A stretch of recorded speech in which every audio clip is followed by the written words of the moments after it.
मजीद।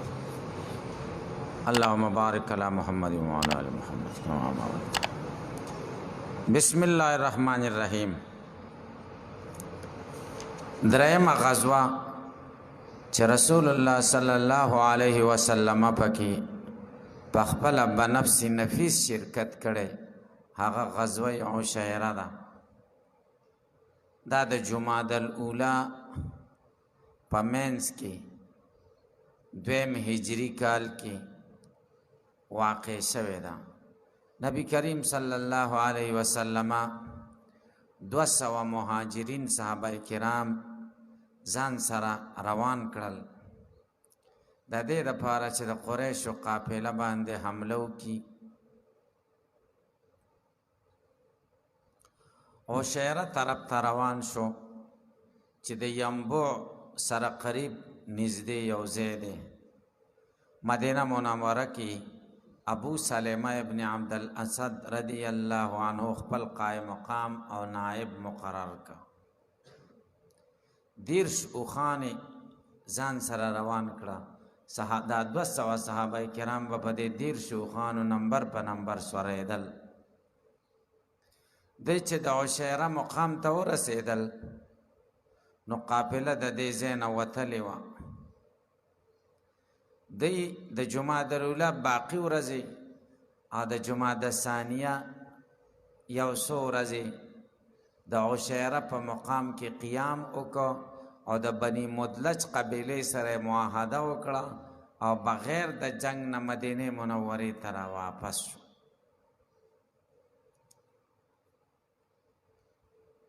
सलोरम नंबर ग़ज़वा द बद्र ऊला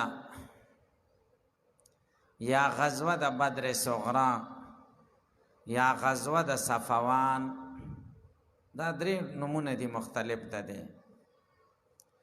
ग़ज़वा उशैरा न चिरा वापस शो तक़रीबन 10 रज़े नबी करीम सल्लल्लाहु अलैहि वसल्लम मदीना मुनव्वरा की क़ियाम उ फरमाया। द कुरैश यो सरदार व कुर्ज़ इब्न जाबिर आगा द मदीने मुनव्वरे पर चरागा यानी द मालून द सरवलो पज़े हमला उकड़ा और द हाग़ ज़ैन द मुसलमानान उखान और गडान जान सरवो तख्तवल। नबी करीम सल्लल्लाहु अलैहि वसल्लम तचिदा खबर और रसेदा। नबी करीम सल्लल्लाहु अलैहि वसल्लम द सहाबा सरा द कुर्ज़ इब्न जाबिर पर ताक़ुब की मकाम द सफ़वान तरफ तरवान शो च बदर सर करीब वाला कदा दे चिकल द सफ़वान मकाम तो रसेदल कुर्ज़ द दे ज़ैन तख्ते दले बिया मदीने मुनव्वरे तदोई रा वापस शो। सफ़वान बदर सर निज़दे यौज़े दे न दे द बदर सर निज़दे द ग़ज़े ततले न दे त बद्र सुग़राम वई बद्र उलाम वर्ता वई और सफ़वान मकाम के क़ियाम करे नो ग़ज़वा सफ़वान हम वर्ता वई दा मुख्तलिफ नमूने दी। नबी करीम सल्लल्लाहु अलैहि वसल्लम बचे ग़ज़वे त बाहर वतलो न मदीने मुनव्वरे बांधे बे यौ सड़े हाकिम मुकर्रर वो खपल नायब। ग़ज़वा सफ़वान के ज़ैद इब्न हारिसा रदी अल्लाह ताला अन्हु मदीना मुनव्वरा बाने खपल नायब मुकर्रर करे वो कायम मकाम। कुर्ज़ इब्न जाबिर द कुरैश द सरदारानो नौ रुस्त बिया पा इस्लाम मुशर्रफ श मुसलमान शो और नबी करीम सल्लल्लाहु अलैहि वसल्लम चे द औरैनीनो पर ताक़ुब की दशलो मुजाहिदीनों का मकाफिला ले गले व पागी बिया अमीर मुकर्रर करे और फ़तह मक्का के बिया शहीद शाह। द ग़ज़वा सफ़वान नरुस्ता द अब्दुल्लाह इब्न जहश सरिया ग़ज़वा सफ़वान न चे नबी करीम सल्लल्लाहु अलैहि वसल्लम रा वापस शो द हिजरत द्वयम काल दे द रजब में आशरा।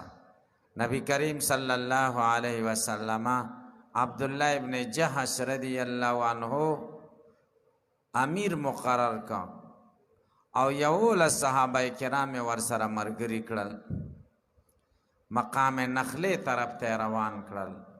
او دا 11 مرګري او عبد الله ابن جهش ټول مهاجرین صحابه.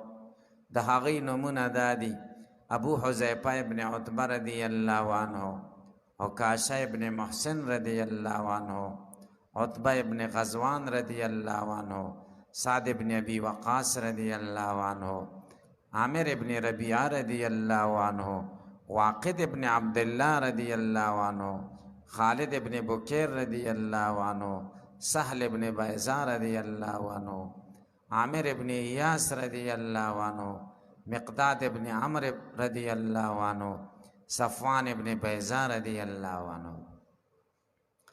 دا 11 صحابه کرام او 12 په خپل امیر د جیشو عبد الله ابن جهش رضی الله عنه. مقام نخله د مکی او د طائف په منځ کې یو ځای دی. مکې مکرمه ته د دې ځای نه یوه شپه او یوه ورځ مزل دی، او دا هغه ځای دی چې نبی کریم صلی الله علیه وسلم پکې د پیریانو سره مخاطبه کړې وه، او د نبی کریم صلی الله علیه وسلم تلاوت هغوی اورېدلی و. حضرت سعد ابن ابي وقاص رضی الله تعالی عنہ چې دې لښکر کې تللی و، دی فرمای چې نبی کریم صلی الله علیه وسلم په دې سریه کې زمونږ د لېږلو اراده وفرمایله، او دای موږ له وفرمایل چې تاسو باندې به داسې سړی امیر جوړوم چې په تاسو ټولو کې ډېر زیات د لوږې او د تندې باندې صبر کوونکی. موږ ویلې دا به څوک په موږ امیر مقرروي. وروسته لږ شیبه وروسته عبدالله ابن جهش راوغوښته او هغه یې په موږ امیر مقرر کړ. دا په اسلام کې اولنی امیر و. معجم طبرانی کې په صحیح سند سره د حضرت جندب رضی الله عنه نه روایت دی چې نبی کریم صلی الله علیه وسلم کله عبدالله ابن جهش روان کنو یو خط یې ورکو، او دا یې ورته وفرمایل چې 2 ورځې تاسې مزل وکړو نو دا خط به کولاو کې د هغې نه مخکې به یې نه ګورئ.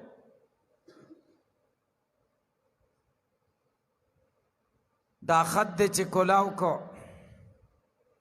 چې په دې کې څه لیکلي په دې به عمل کې، خو څوک به نه مجبوره کې. دې ملګرو ته به ووایي چې څوک واپس کېږي نو واپس دي شي، اجازت به ورکړي. دوی چې 2 ورځې مزل وکړو، عبدالله ابن جهش رضی الله تعالی عنہ دا خط کولاو کو. په دې خط کې داسې لیکلی و چې تاسو د مکې او د طائف په منځ کې مقام نخلې طرف ته لاړ شئ، او د قریشو په حالاتو ځان خبردار کوي او هغوی ته انتظار وکړئ. دا ډېر خطرناک ځای و. عبدالله ابن جهش چې دا خط ولید نو ویې فرمایل سمعا وطاعه، حکم هم واورېد او موږ حاضر یو عمل پې کوو. او ټولو ملګرو ته دا خط وویلی، ورته ویل که څوک واپس کېږي نو زه یې نه مجبوروم واپس دي شي. ټولو په طیب خاطر او د زړه په مینه وویلې چې موږ ځو، یو هم نه واپس کېږو. ټول لاړل. لاره کې د سعد او د عتبه اوښ ورک شو، لاره یې ورکه کړه. دی دواړه د اوښ په تالاش کې روان شو، ورک شو، او دا نور ملګري مقام نخلې ته ورسېدل او هلته انتظار کو. دی په مقام نخله کې د قریشو یوه تجارتي قافله د شام نه مکې مکرمې ته راتله. دا د رجب آخري تاریخ و، او د 4 میاشتو کې جنگ کول بند و. د عزت په میاشتو کې یوه پکې رجب وه. د قافلې والا عبدالله ابن جهش او د ملګرو دا خیال وکړو چې دا لکه چې د شعبان اولنۍ ورځ ده او هغه د رجب اخرنۍ ورځ وه، نو په دې عزت په میاشتو کې خو به یو په بل حمله نه کېدله. نو د دوی خو دا خیال و چې دا د شعبان اوله ده، په قافله یې حمله وکړه. واقد ابن عبدالله د قافلې په مشر عمرو ابن الحضرمي یو غشی گزار که چې هغه مړ شو، چې هغه څنګه ووژل شو نو قافله کې چې کس ګډ شو ټول وتښتېدل او مالونه یې پرېښودل او مسلمانانو د دوی ټول مال او اسباب باندې قبضه وکړه. او عثمان ابن عبدالله او حکم ابن کیسان یې گرفتار کړل. دا دوه دې وخت کې د غنیمتونو د تقسیم باره کې حکم الهي نه و معلوم دوی ته چې دا غنیمت به څنګه تقسیمیږي. عبدالله ابن جحش رضی الله تعالی عنہ د خپل اجتهاد متعلق 4 خمسه به غانمینو تقسیم کړو او یو خمس یعنی 15 حصہ نبی کریم صلی الله علیه وسلم لپاره پرېښوده. چې کله مدینه منورې ته راورسېدل او نبی کریم صلی الله علیه وسلم ته اطلاع وشوه چې دوی خو د رجب په میاشت کې جنگ کړی دی او په کافرانو یې حمله کړې ده،